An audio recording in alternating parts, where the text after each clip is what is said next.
Boa noite, louvado seja Deus, nós agradecemos a todos que vieram, a Maia, ao Eudes, que estão voltando pela segunda vez, a família que veio lá do Belém do Pará, eu não estou lembrado do nome, é o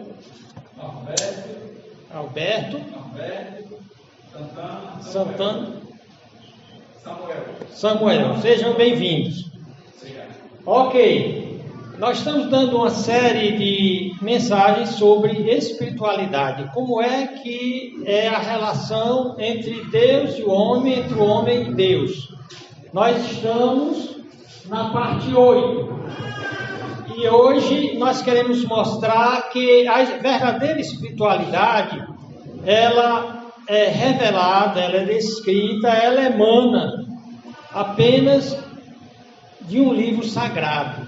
Existem muitos livros tidos como sagrados no planeta Terra, porém só um é verdadeiramente inspirado por Deus, é verdadeiramente sagrado, conforme os dois gráficos aí.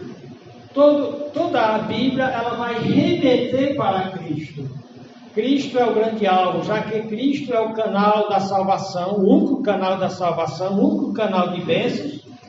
Então, você nota que todo o caminho percorrido dentro da Bíblia conduz a Cristo.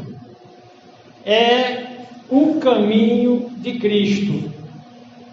Portanto, como eu coloquei no título, toda espiritualidade não bíblica é falsa. Só a Bíblia é inspirada por Deus. Nós vamos saber o que significa ser inspirado por Deus. Isso porque, pelo fato da Bíblia ser inspirada por Deus, emanada, ela vem diretamente de Deus, ela tem algumas características que fazem com que a Bíblia seja um livro exclusivo. Um livro que contém verdades absolutas, verdades que não estão sujeitas à passagem do tempo, à mutação, à mudança das culturas, porque a Bíblia, nós vamos ver, dito por ela e pela observância da história, a Bíblia ela é inerrante, ela jamais erra, embora tentem apontar muitos erros, mas você vai ver que esses erros são má fé, são movidos por má fé, são movidos por tentativa de distorcer o que a Bíblia realmente disse. A Bíblia é inerrante. Ela é infalível, ela jamais falha. Tudo que a Bíblia diz acontece inexoravelmente. Cristo diz, pode passar os céus e a terra, mas a palavra dele não passa. E aí, essa palavra, eu vou ter que corrigir quando eu for colocar no YouTube, ela é suficiente. A Bíblia, ela é tudo quanto um ser humano precisa para reger sua espiritualidade, sua vida com Deus, sua vida com o outro, sua vida com o próximo. Então hoje nós estamos a 16 de junho de 23, Igreja Voz Bíblica. Vamos ler juntamente comigo o nosso texto-chave, 2 Timóteo 3, 16 a 17. Juntos comigo. Toda a Escritura é divinamente inspirada. Eu não estou ouvindo, me ajudem que eu sou meio surdo do ouvido direito. Vamos começar de novo. Toda a Escritura é divinamente inspirada e proveitosa.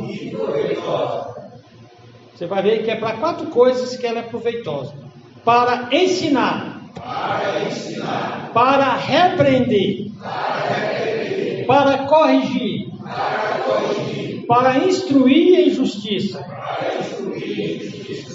para que o homem de Deus seja perfeito e perfeitamente instruído em toda boa obra. Ó Senhor Deus, nosso Pai, nos guia agora com o Teu Espírito Santo. Usa a Tua palavra viva para mover os nossos corações para junto de Ti, para andar nos Teus caminhos, para seguir essa palavra abençoada e abençoadora. Felizes os que escutam a Tua palavra, esse Evangelho que é o poder de Deus para a salvação de todo aquele que crê. É a bem-aventurança para todo aquele que confiar. Guia-nos agora com o Teu Espírito Santo, nos ilumina em nome de Jesus Cristo. Amém. Muito bem. A mensagem não está exatamente do jeito que eu queria, conforme a preparação, a pesquisa.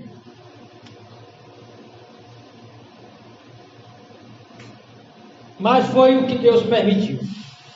Já vimos o nosso texto-chave, que toda a Escritura é divinamente inspirada, proveitosa, ela é útil para ensinar. O que nós precisamos aprender de necessário sobre espiritualidade, sobre Deus e vida espiritual, é ela que ensina. Se cairmos em erro, ela nos repreende, ela nos confronta com o nosso erro, é como um espelho, mas ela só não mostra o erro, mas ela mostra como voltar ao caminho certo, ela corrige, e para instruir ou educar em justiça, ou seja, dar um estilo de vida onde eu não me sinto mais atraído a fazer a besteira que fiz antes. O resultado final é dito aqui, para que o homem de Deus seja perfeito, teleios, completo, maduro, ajuizado, sábio, prudente, cauteloso, que sabe discernir entre o bem e o mal, e que sabe escolher o bem. E perfeitamente instruído para toda boa obra, capaz de enfrentar qualquer coisa na vida. Questões a serem respondidas nessa mensagem, ou o propósito dela. Primeiro, qual o livro sagrado que realmente, verdadeiramente revela a Deus e como se relacionar com Deus? Você indo para o povo do Islã, os islamitas, os árabes e outros seguidores, outras nações que seguem o Islã, eles vão dizer que o livro sagrado é Alcorão. Porém, nós sabemos que o Alcorão na realidade, foi uma fabricação mal feita, misturando judaísmo, cristianismo, zoroastrismo, as lendas árabes, e que o Alcorão está cheio de erros. Então, o Alcorão realmente não tem a sabedoria que existe na Bíblia. Você vai para os Vedas, os Upanishads, o Mahabharata, que são os livros hindus, você vê que a sabedoria lá não chega nem no rastro da Bíblia.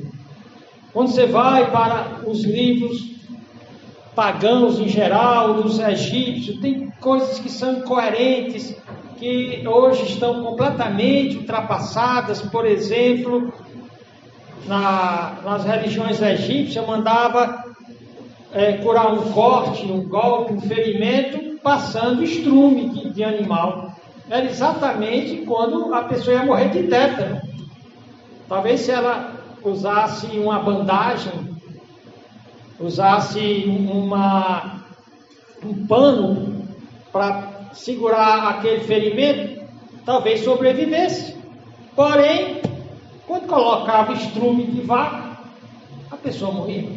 Isso é apenas uma das incoerências. Por que é que o paganismo nunca emplacou? Os deuses pagãos nunca emplacaram. Porque a sua sabedoria não é coerente. Então, segundo, por que a veracidade? A veracidade fala do que é veraz, do que é verdadeiro. Por que a veracidade, coerência, ou seja, quando se choca com a vida, funciona. Plausibilidade, não é algo absurdo, ridículo. Plausibilidade do livro sagrado. Teve uma religião aí, em que o líder disse que todo mundo tomasse veneno para morrer, porque os ETs viriam resgatá-los. E um monte de gente morreu de graça. Coerência e plausibilidade do livro sagrado de uma religião é fundamental para aferir a veracidade de todas e cada religião, especialmente quando se trata da ética. Os filósofos mais renomados, através da história, especialmente da modernidade, como Hegel, ele disse que é impossível encontrar uma ética, uma forma de conduta, uma forma de viver mais racional, mais coerente, melhor que a da Bíblia. E então ele deplora a ética das religiões hindus e a ética, a conduta das religiões pagãs. Quando você vai para Blaise Pascal, o filósofo diz que, desafiando os pagãos, ele diz o seguinte: olha, creia em Deus, mesmo que você, na verdade, aposte e creia em Deus, mesmo que você não acredita, viva como se Deus existisse. Seja cristão, prove ser cristão, que seria, siga a Bíblia. Então, você vai comparar viver como se Deus existisse e viver como se Deus não existisse. O Dostoiévski e outros disseram que se Deus não existe, o próprio Jean-Paul Sartre disse, se Deus não existe, tudo é permitido. Quando você não crê em Deus, você não tem freios morais, você tem uma moralidade aparente, uma moralidade aceitável pela sociedade, mas nos bastidores você se solta. É como o filósofo Michel Foucault, ele disse que quando ele estava na França, ele era um filósofo. Quando ele saía da França, ele era um puto. Ou seja, ele fazia tudo quanto era coisa indecente, imoral. Quando ele veio para o Brasil, a primeira coisa que ele encomendou foi um homem grande e forte para pegar ele. E ele praticava sadomasoquismo. Quando ele terminava uma sessão de sadomasoquismo, ele baixava ao hospital. Ele acabou morrendo depois de uma orgia sexual dessa. Então, não tem ética superior da Bíblia. Então, Blaise Pascal diz o seguinte: se você decidir viver de acordo com a ética da Bíblia, você terá a melhor vida que é possível ter nesse planeta. A Bíblia ensina você a ser o melhor pai, o melhor marido, a melhor esposa, a melhor mãe. Ensina você a ser o melhor vizinho, o melhor cidadão, o melhor patrão, o melhor empregado, o melhor em tudo. Por isso que quem segue a Bíblia tem uma vida boa.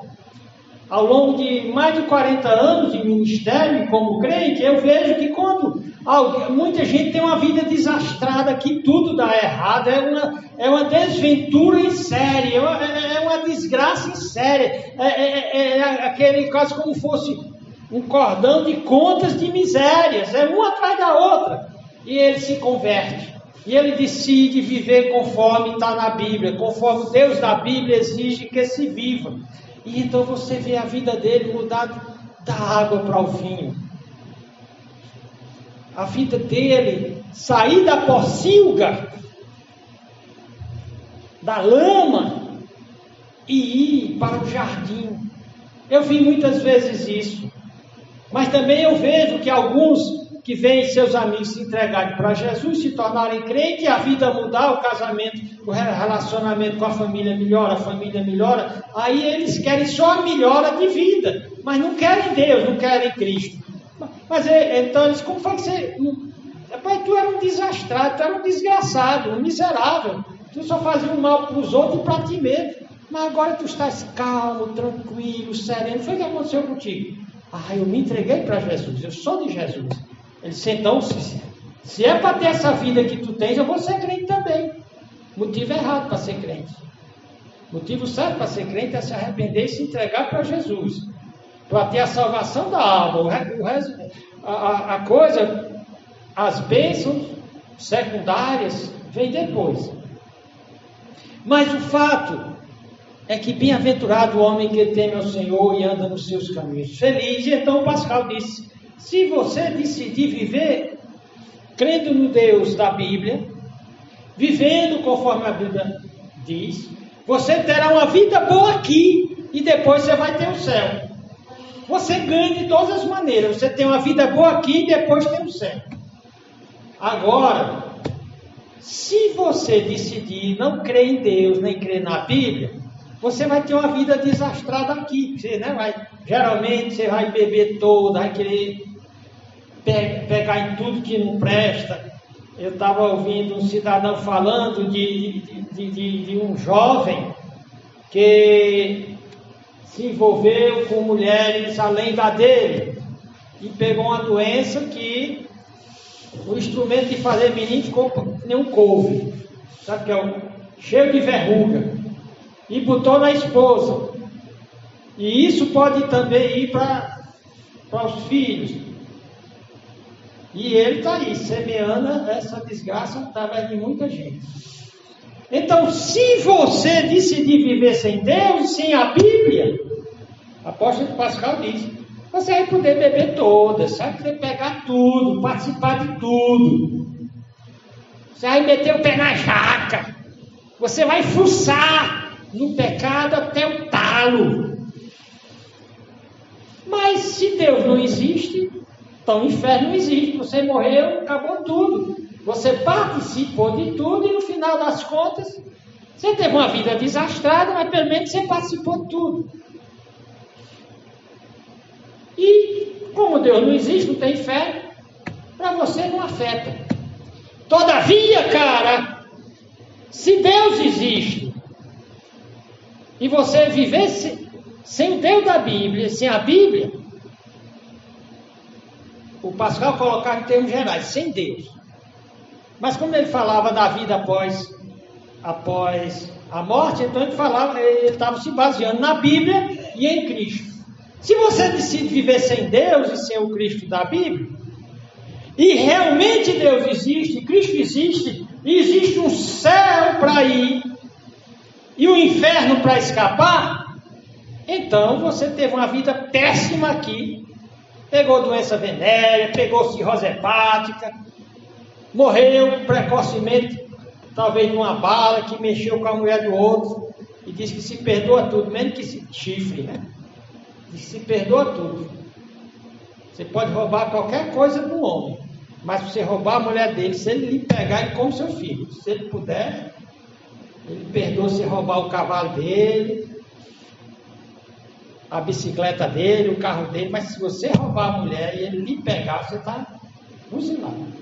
Então, você teve uma vida desastrada aqui, cheia de desventura, nada prestou na sua vida, saúde, família, você botou a perder tudo que Deus lhe deu, e no final das contas, se o inferno existe, você vai queimar eternamente na Guiena, que é a figura de linguagem lá do lixão de Jerusalém, que a Bíblia também chama de lago de fogo, e não é uma figura de linguagem, é um lugar real onde corpo e alma serão lançados um dia.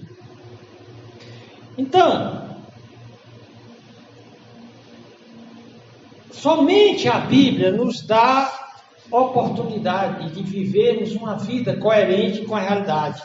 Terceiro, porque o conceito de Deus, de religião ou forma de espiritualidade é fundamental para aferir a veracidade da espiritualidade, o conceito de Deus.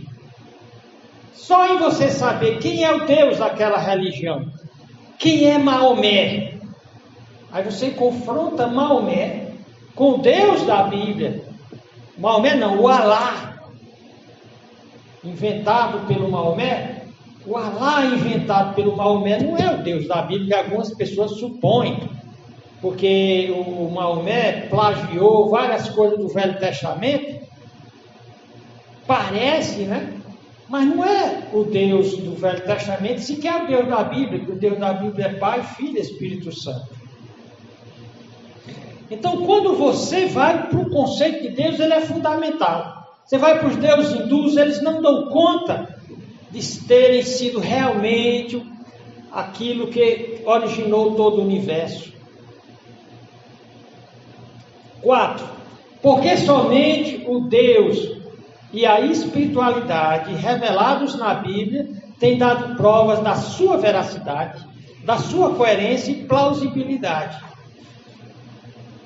A Bíblia tem dado prova que ela é verdadeira, que ela é coerente com a realidade. Quando ela se choca com a realidade, você vê que ela produz uma vida real e boa.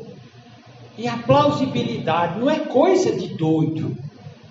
O cristão, ele não é um louco, ele é um sábio e ele é prudente. Então a Bíblia tem provado a sua veracidade, coerência e plausibilidade através dos tempos e da história, e de acordo com a própria lógica, e o que se espera logicamente um Deus que tenha criado esse universo que está posto, ou que existe, e tudo que se relaciona com esse Deus da Bíblia é coerente. Quinto, por que os outros deuses, os deuses pagãos inventados pelo homem, os deuses não bíblicos, ou desapareceram, ou não exerceram e nem exercem o mesmo impacto, autoridade, amor, temor e esperança que é o Deus da Bíblia, revelado na Bíblia? Por que os deuses pagãos? Aqui, Deus pagão é qualquer Deus que não é o da Bíblia. Exceto da Bíblia, os deuses pagãos ou os deuses não bíblicos são mortos. Estão mortos. Nunca existiram e não têm como ser ressuscitados. Sexto, porque somente a cosmovisão bíblica ou judaico-cristã, a maneira de ver a vida, permanece, somente essa maneira de ver a vida, a maneira bíblica, permanece viva e somente ela realmente satisfaz os anseios da humanidade. Sétimo, porque o Deus triuno, aqui você já nota, não tem nada a ver com os deuses das outras religiões. Embora houvessem trindades, o diabo sempre tenta imitar Deus para confundir. As trindades lá não eram como a trindade triuna. 3 pessoas, um só Deus. Então, por que o Deus triuno? O Pai que planeja tudo com perfeição, amor e sabedoria infinitos. O Filho unigênito, Jesus Cristo, o Logos eterno que executa tudo desde a criação de tudo e com Jesus de Nazaré executa a salvação plena do homem. E o Espírito Santo, o Paráclito, ou Paráclito, que põe ordem ao caos. Lembra? No princípio criou Deus os céus e a terra era um caos, era sem forma e vazia, e o Espírito de Deus pairava sobre as águas, ordenava, né? Então o Paráclito que põe ordem ao caos e traz consolação aos salvos, porque Paráclito significa consolador. É o único Deus que é realmente Deus, Pai, Filho e Espírito Santo.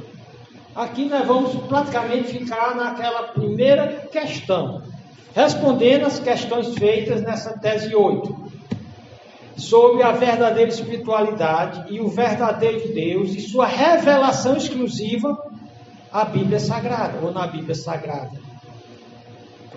A primeira questão é: qual o livro sagrado que realmente e verdadeiramente revela o Deus verdadeiro e como se relacionar com ele? Nós começamos com uma declaração teológica cristã. A Bíblia é a única revelação de Deus. Os outros livros não revelam Deus. E Deus se revela de muitas maneiras, mas especialmente de 2 maneiras. Se revelar é tirar o véu. É como se uma pessoa estivesse embaixo de um véu, de um pano, e falasse, e à medida que ela vai falando, aquele pano vai sendo tirado e a pessoa vai conhecendo. Primeiramente os pés, depois as pernas, e aí vai até finalmente o véu sai. Então revelar é tirar o véu, é desvelar. E como é que Deus se desvela? Como é que Deus se faz conhecer? Pelos seus seres que ele criou, anjos, homens e demais seres celestes. Deus se fez conhecido em 3 maneiras. Na natureza, Deus se fez conhecido na Bíblia escrita e na encarnação de Jesus Cristo. O termo revelação vem do grego apocalipse e significa descobrir, divulgar ou dar a conhecer. Em Romanos 16, 24 a 27 está escrito: a graça de nosso Senhor Jesus Cristo seja com todos vós. Amém. Ora, aquele que é poderoso para vos confirmar, segundo o meu evangelho e a pregação de Jesus Cristo, conforme a revelação. Revelação é mostrar o que está oculto, que está escondido, que ninguém sabia, nem sabe, nem tem como saber. Só Deus poderia, por exemplo, dizer para nós que existem anjos, demônios, céu. A revelação do mistério que desde tempos eternos esteve oculto, mas que se manifestou agora. A epifaneia é a aparição. E se notificou, ou seja, isso foi escrito pelas escrituras dos profetas, segundo o mandamento do Deus eterno, a todas as nações para a obediência da fé. A Bíblia é de obrigação nacional, mundial, internacional, universal, segundo o mandamento de Deus, a todas as nações para a obediência da fé. Ao Deus único, sábio, seja a glória por Jesus Cristo para todos sempre. Amém. Em Apocalipse 1 começa, na verdade aí é de 1 a 3, eu só vou citar o 3. A felicidade de ler a Bíblia. Diz: bem-aventurado ou felizes, bem-sucedidos, aquele que lê o quê? A Bíblia. E os que ouvem, bênção só para ler. E os que ouvem as palavras dessa profecia. Algum diz, está se referindo só a profecia do Apocalipse. Não, está se referindo a toda a revelação de Deus. E guardam as coisas que nela estão escritas, porque o tempo está próximo. Então, você nota que a felicidade depende de ler e de ouvir. Mesmo que não sabe ler, mas você sabe ouvir. E com esses artefatos tecnológicos, hoje, tem aqueles aplicativos onde não só tem a Bíblia para ser lida, mas ouvida, gratuitamente. Não lê a Bíblia quem não quer. Então, como é que Deus se revela? A revelação natural. Toda a natureza, todo o universo, toda a história da humanidade proclama a existência de um Deus que está no controle de tudo. A própria natureza. E a revelação especial. Todas as coisas que estão registradas na palavra, no cânon bíblico. Sabe o que é o cânon? É uma vara de medir, tipo metro usado pelos aqueles que vendem tecidos na rua. Não tem um metro? Aí ele vai medindo lá. Você quer quanto, Mari? Eu quero 2 metros aí de tecido para fazer uma camisa para eles. Aí como ele sabe que tem 2 metros? Ele usa aquela vara, uma vez, 2 vezes. Então, a Bíblia é comparada a uma vara de medir. Você quer saber se uma coisa está certa? Você confronta com a Bíblia. E a vara de medir de Deus começa em Gênesis e vai até Apocalipse. Então, as palavras desse cânon bíblico revelam de forma clara e explícita quem é Deus.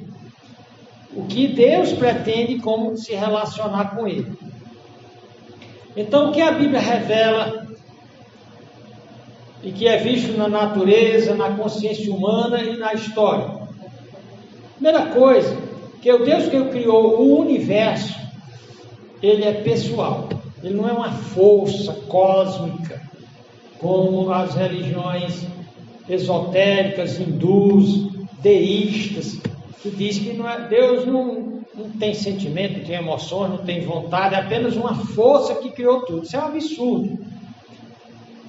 É ilógico, não é racional você acreditar que no universo tem seres pessoais que pensam, que sentem, se autodeterminam, têm vontade própria, mas quem criou, gerou o homem, não tem isso. algo que faz parte da lógica é que o efeito não tem nada novo que não tenha na causa. Na verdade, o efeito, ela pode simplesmente manifestar a causa de várias formas diferentes, mas tudo que tem no efeito tem na causa. Então, se no universo tem seres, tem pessoas, quem criou o universo é pessoal. Tem gosto, tem pensamento, tem sentimento. Ama, odeia. Deus é amor. Porém, Deus é justiça. A Bíblia diz que Deus odeia o mal, que Deus odeia o pecado. Então, Deus é a fonte de todo o bem. Ele é o sumo bono, o sumo bem. E Ele, o Deus da Bíblia, é o único que tem todos os homines. Homine é a palavra para totalidade. Quando diz que Deus é omnipotente, está dizendo que Deus tem todo o poder que existe. Até o poder que o diabo tem, Deus deu uma vez a ele, quando era um anjo bom, e ainda não confiscou completamente esse poder dele, porque ele está dentro ainda do propósito de Deus para todo o universo. Omnipotente, não tem como pensar um Deus maior do que está registrado na Bíblia. Ele é onisciente, ele tem todo o saber. Deus jamais aprende, porque Deus já sabe tudo sobre tudo durante toda a eternidade. E ele é omnipresente. Não tem um lugar no universo onde alguém possa escapar de Deus. Então, o que a Bíblia revela na natureza? O salmista, no Salmo 19, 1 a 6, diz: os céus declaram a glória de Deus. Os céus, o próprio espaço cósmico. Há uma coerência, a palavra cosmo fala de sistema organizado, coerente, inteligente. Então, o próprio universo diz que quem o gerou tem inteligência. É mega, super, hiper poderoso, super inteligente. É o ser pessoal mais perfeito. Os céus, aqui diz: o firmamento anuncia a obra das suas mãos, um dia faz declaração outro dia, uma noite mostra sabedoria outra noite. Não há linguagem, sem palavra, basta estudar a astronomia e você chega à conclusão de que existe um Deus, conforme a Bíblia diz. Basta estudar medicina. Quando tem um médico que ele era agnóstico, ele dizia: eu nem sei se Deus existe e nem se existe. O agnóstico diz que fica neutro. Então ele começou a estudar o corpo humano. No corpo humano há tanta inteligência, tanta coerência. É a máquina mais perfeita que existe na Terra, mais complexa. E foi estudando o corpo humano que ele creu em Deus. Então, só pela natureza o homem já vai ficar indesculpável, conforme Romanos 1, 18 e 20. Diz: porque do céu se manifesta a ira de Deus sobre toda impiedade e injustiça dos homens, que detém a verdade e injustiça. É a maior impiedade, a maior maldade feita pelo ser humano é não crer em Deus. E a Bíblia diz que toda pessoa, antes de aceitar Jesus, é ateu, embora seja religiosa. Porquanto que de Deus se pode conhecer, nele se manifesta, dentro do próprio corpo humano se manifesta. Porque Deus lhe manifestou, Deus deixou explícito. Não é preciso cometer suicídio lógico, intelectual, é bloquear o processo de raciocínio para você não deduzir que existe Deus. Por isso que a Bíblia diz que toda pessoa que diz que Deus não existe é louca no sentido de agir de propósito como louca. Não faz a ligação entre causa e efeito, entre o que está vendo e a realidade. O versículo 20 diz: porque as coisas invisíveis, desde a criação do mundo, tanto o eterno poder de Deus como a sua divindade, se entende claramente, se vê pelas coisas que estão criadas, para que eles fiquem inexcusáveis. Então, pela revelação da natureza, do universo, das coisas que foram criadas, que gritam: eu fui criada por Deus, o homem é indesculpável que não crê em Deus. E por não crer em Deus, tendo todas as evidências e provas que Deus existe, ele é tido como provocador da ira de Deus, ser o pior ímpio e cometer a pior injustiça. Deus ainda colocou no homem a consciência moral, que é um tribunal interno, que quando o cara faz a coisa errada, não importa se ele tem religião ou não, se ele tem caráter ou não. Algumas pessoas são psicopatas. Psicopata é um termo fraudulento usado pela psicologia para isentar alguns indivíduos da responsabilidade do mal que cometem. Ele não tem consciência, ele não tem... Isso é mentira. Não existe psicopata. Existe rebelde, cometedor, contumaz de pecados. Ele já cometeu tantas vezes aquele pecado, ele já usou tantos seus raciocínios nulos para justificar o mal, que ele pratica como se não estivesse fazendo nada. Mas não é porque ele é um psicopata, não. É porque ele decidiu bloquear, cauterizar sua consciência. A consciência o acusa, sim. Aqui, o apóstolo Paulo diz em Romanos 12, 2, 14 a 16, ele diz, porque tantos gentios, a palavra gentio é a palavra pagão, que vive seu Deus da Bíblia.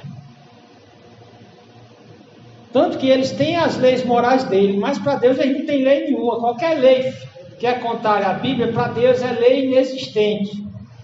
Então, os gentios que não têm lei fazem naturalmente as coisas que são da lei, ou seja, muitas vezes eles agem com bondade, eles fazem alguma coisa certa, por conta dessa consciência, esse tribunal interno, essa lei escrita no seu coração. Olha aqui.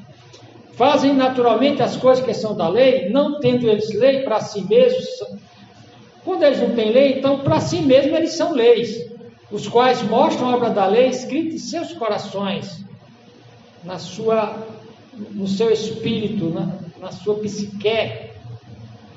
Então, os quais mostram a obra da lei escrita em seus corações, testificando juntamente a sua consciência.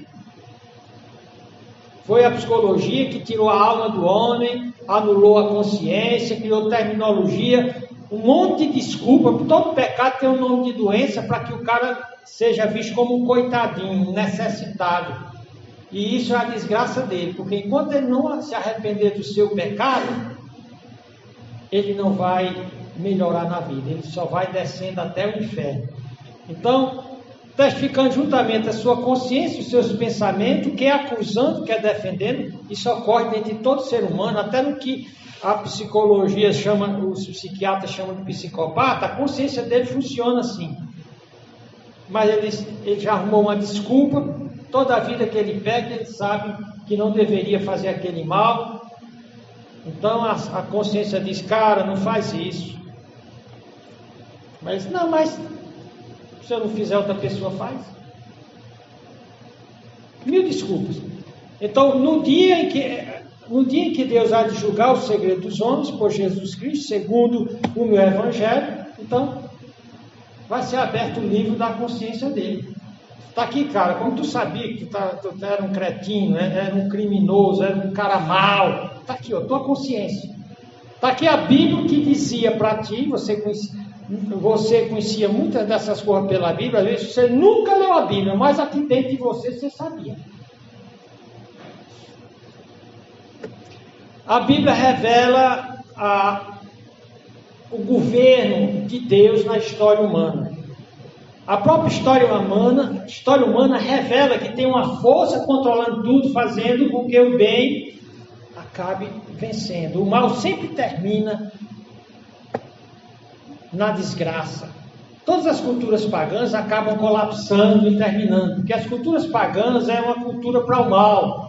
Por isso que a coisa mais aberrante é alguém dizer, vamos contextualizar o cristianismo, a Bíblia, a igreja, as culturas do mundo. As culturas do mundo são culturas pagãs, são culturas anti-Deus, anticristãs, são culturas condenadas à desgraça, ao fracasso. A Bíblia ela é não inclusivista, ela é contracultural. Nós vimos na leitura aqui, visualizada de Mateus 13, onde o Senhor Jesus Cristo mostra que Deus faz diferença entre a divina semente, que é a palavra dele, e o joio, que é a semente do mal, tanto como o crente, como a verdadeira semente, e a má semente, o joio. Deus fará separação entre ovelhas e bodes. Deus vai fazer separação entre aqueles que creem e aqueles que não creem. Hoje está se falando muito, não, Deus é amor, Deus aceita tudo. O amor não é inclusivista. A Bíblia diz que o amor não se alegra com o mal nem com o pecado. O amor se alegra com a justiça. O amor se alegra, tem prazer nas coisas verdadeiras. Então toda essa filosofia progressista, na realidade ela é regressista ao paganismo falido. É essa filosofia do inclusivismo. Vamos abraçar tudo, vamos aceitar tudo, que está levando o mundo ao colapso, que está destruindo as famílias, que está levando as pessoas a colapsarem psicológica e espiritual e existencialmente. Então Deus se revela de forma sobrenatural pela Bíblia. Eu vou citar aqui alguns pensadores, alguns teólogos, quando eles falam dessa revelação, desse livro maravilhoso que é a Bíblia. Schaffer, ele diz, a Bíblia é o fenômeno inexplicável é fenômeno explicável apenas de um modo. A Bíblia é a palavra de Deus. A Bíblia não é um livro que um homem escreveria se pudesse, ou que poderia escrever se quisesse. Que a Bíblia, a sabedoria dela é tão complexa e ao mesmo tempo tão simples. Ela é contrária ao coração devasso, pervertido dos homens caídos depois da queda. Então, por isso que muita gente odeia a Bíblia, porque a Bíblia desmascara o hipócrita, o safado, o sem vergonha.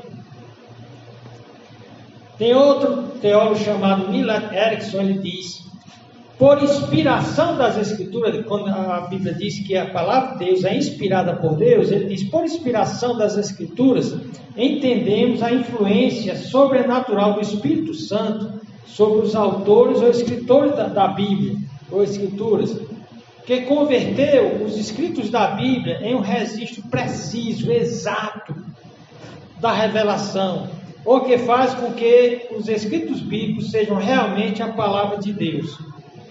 Então, ela foi transmitida por inspiração divina. Essa palavra inspiração tem a ver com expirar.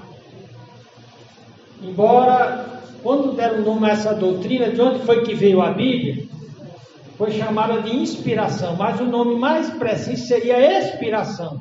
Porque inspiração você bota para dentro, e expiração você bota para fora.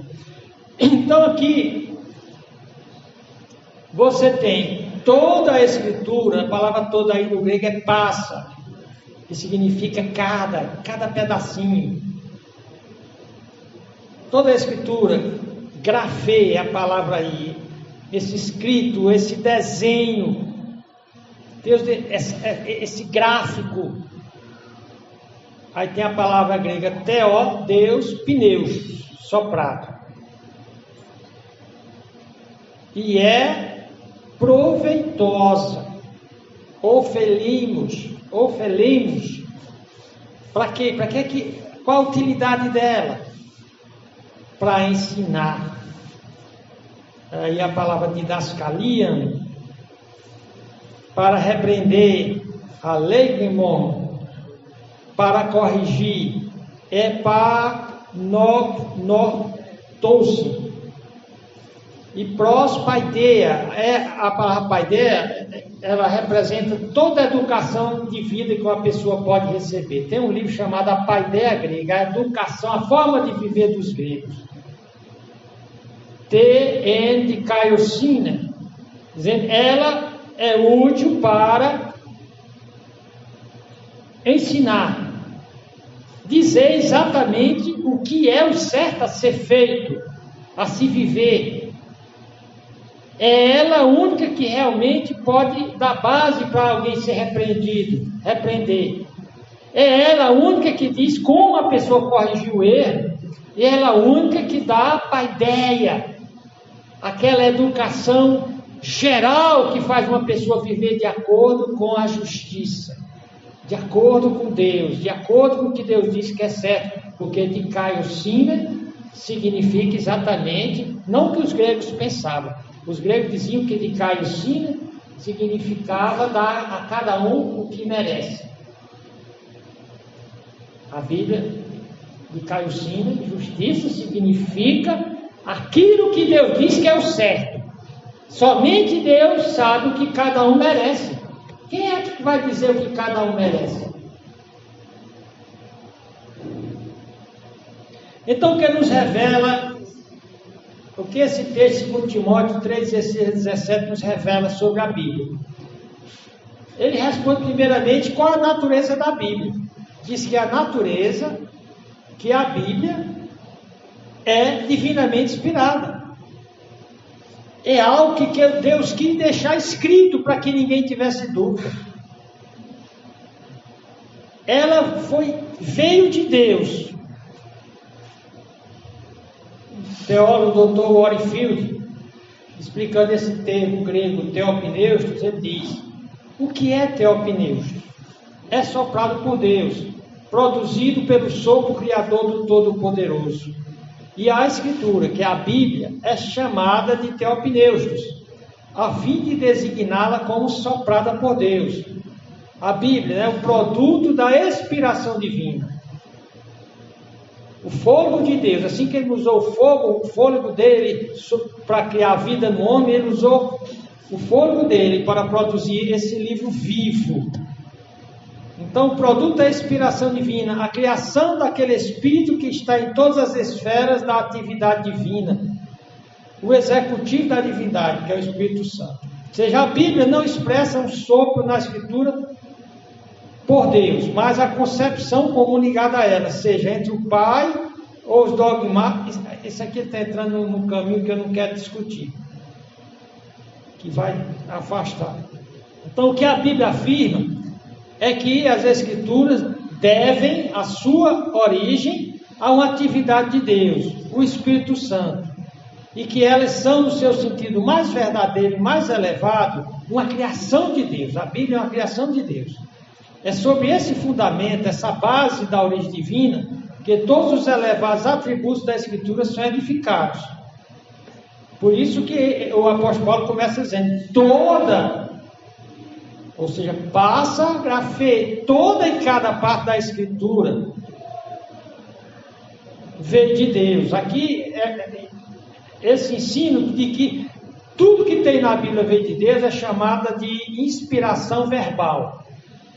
Ou seja, as palavras, e plenária, cada palavra, significa que cada parte, cada expressão, cada palavra da Bíblia foi inspirada por Deus e não veio de iluminação do homem. Esse outro teólogo, Dr. Richard Sturz, ele diz: creio que a teoria plenária e verbal, ou seja, que a Bíblia é todinha vinda de Deus, é a melhor explicação de como a Bíblia foi inspirada. É chamada de plenário, vem de pleno, completo, porque essa inspiração se refere a todas as partes da Bíblia. É chamada de verbal porque alcança as próprias palavras, cada palavra que está na Bíblia, no original, com que as palavras foram escritas no manuscrito original. Então, de acordo com esse conceito de que cada palavra da Bíblia veio de Deus, as ideias já verbalizadas foram criadas pelo Espírito Santo no coração e na mente dos autores. Agora, veio de Deus, soprado pelo Espírito Santo, e quem foi que recebeu essas palavras inspiradas? Aqui diz, passa, grafete e opneus, ou seja, Deus usou pessoas, veículos, instrumentos humanos para transmitir sua revelação. e usou o Espírito Santo para que cada palavra e expressão da Bíblia não tivesse erro, falha, equívoco, mas fosse o que Deus queria e não o que o homem queria. Se fosse como queria, a Bíblia estaria cheia de erro. Outra questão aí, dentro de 2 Timóteo 3,16 é: qual a relação entre a inspiração divina e o uso das faculdades humanas na produção da Bíblia? No Espiritismo existe o que é chamado de psicografia. O médium que recebe espíritos desencarnados, ele entra num transe e de forma mecânica, de olhos fechados, ele começa a escrever em um papel. O Chico Xavier, que é o Papa dos Espíritas, que já morreu, ele escreveu muitos livros assim, até sendo filmado, e dizendo que estava recebendo o Espírito. Depois foi provado que ele lia livros, decorava e na hora, ou seja, o Espiritismo é uma farsa. Em alguns casos, pode até ser que o demônio está passando aqueles ensinamentos para ele. Mas no caso dos escritores bíblicos, eles não entravam num transe de forma automática, uma voz ia ditando: oh, faça assim, escreva assim, use. Não.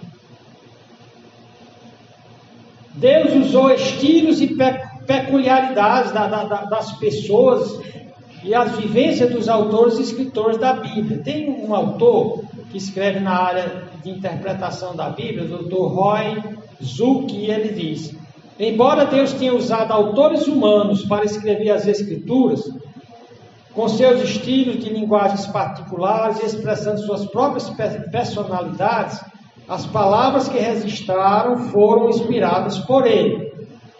É como se um paulista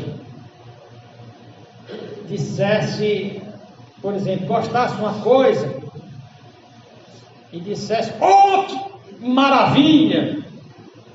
Aí aqui um cearense do interior dissesse: ó, que maravilha! Ó, gente, menino, que coisa boa! Disse a mesma coisa, não foi? Outras palavras não foi. Hã? Outras palavras não foi. Foi a mesma coisa.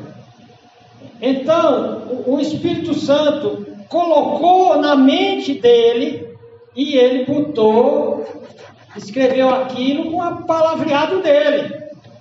Vamos supor que o Espírito Santo queria revelar que coisa maravilhosa. Mas para que os humanos entendessem: ó, gente, menino, que coisa boa! Seria isso aí. Ainda o Dr. Roy Zuck, ele diz sobre a inspiração divina: assim, a inspiração é a obra sobrenatural do Espírito Santo, por meio do qual o Espírito Santo orientou e supervisionou os escritores bíblicos para o que escrevessem fosse a palavra de Deus. Esse sopro, né, teó, Deus, pneus, soprado, esse sopro nos escritos, ou supervisão dos escritos, constitui uma ação verbal completa, cada palavrinha, até os sinais menores.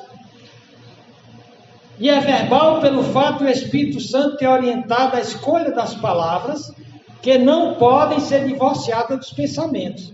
A inspiração da Bíblia também foi completa porque abrangeu todos os trechos da Bíblia.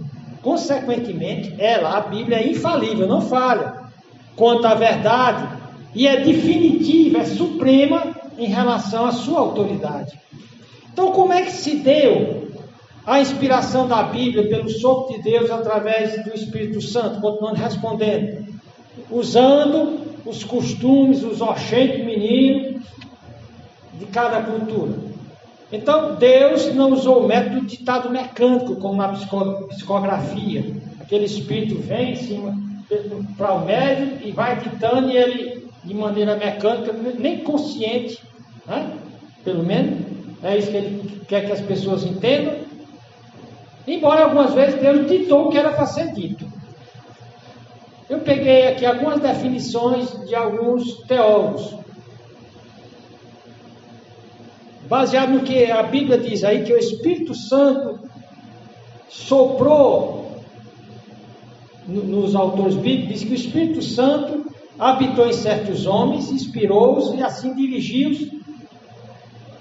que eles, em plena consciência, expressaram, eles não ficaram inconscientes, expressassem na sua singular maneira pessoal. O Espírito capacitou homens a conhecer e expressar a verdade de Deus. Ele impediu esses homens que escreveram a Bíblia de incluir qualquer coisa que fosse contrária à verdade de Deus. O Espírito Santo também impediu os escritores da Bíblia de escrever coisas verdadeiras que não eram necessárias. A Bíblia, ela não fala de tudo sobre tudo. Ela não fala sobre biologia. Você quer saber mais sobre a vida biológica? Ela fala alguma coisa da biologia, mas não tudo. Ela não ensina matemática. Então a Bíblia aqui não permitiu que de repente um escritor da Bíblia fosse ensinar lá como somar. Não é preciso Deus revelar isso, que o homem tem como fazer isso. Então o Espírito Santo habitou em certos homens, ele impediu de incluir qualquer coisa que fosse contrária à verdade ou verdade que não fosse necessária. Assim, homens escreveram como homens, mas ao mesmo tempo comunicaram a mensagem de Deus, não a do homem. E que essa palavra é suficiente. A suficiência e a suficiência não precisa mais de nada. Eficiência é porque ela dá conta do que diz. Se você fizer do jeito que a Bíblia dá, vai dar certo. Então ela é suficiente, só precisa dela, e ela é eficiente. Dá certo fazer do jeito dela, do jeito que ela manda. Então a suficiência e a eficiência absolutas da Bíblia em assuntos de fé e espiritualidade, através da contínua ação do Espírito Santo, através da iluminação. Ele ilumina a cabeça do homem para entender, fazendo entender e aplicar a Bíblia a todos os aspectos da vida. Ou seja, depois que a Bíblia foi escrita, o Espírito Santo não vai ficar revelando mais nada, mas ele vai trabalhar com cada um de nós para entender essa palavra. Aí é a iluminação. Então lá diz, para que o homem de Deus seja perfeito e perfeitamente instruído para toda boa obra. Ou seja, é a ação do Espírito Santo que faz a Bíblia ser um livro único, absoluto, completo e excludente de tudo que não concorda com ele. Não concordou com a Bíblia é heresia, é apostasia. O apóstolo Paulo diz que mesmo o anjo desça do céu e traga algo além da Bíblia, nós devemos condenar como anátema, amaldiçoado. É o único livro vivo ou com vida própria por ser o ente mais penetrante e revolucionário no espírito humano. Hebreus 4, 12 e 13, repitam comigo. Porque a palavra de Deus é viva e eficaz e mais penetrante do que espada alguma de dois gumes, e penetra até a divisão de alma e do espírito, e das juntas e medulas, e é alta, capaz, só ela é capaz para discernir os pensamentos e intenções do coração. E não há criatura alguma encoberta diante dele. Antes, todas as coisas estão nuas e patentes aos olhos daquele que temos de tratar.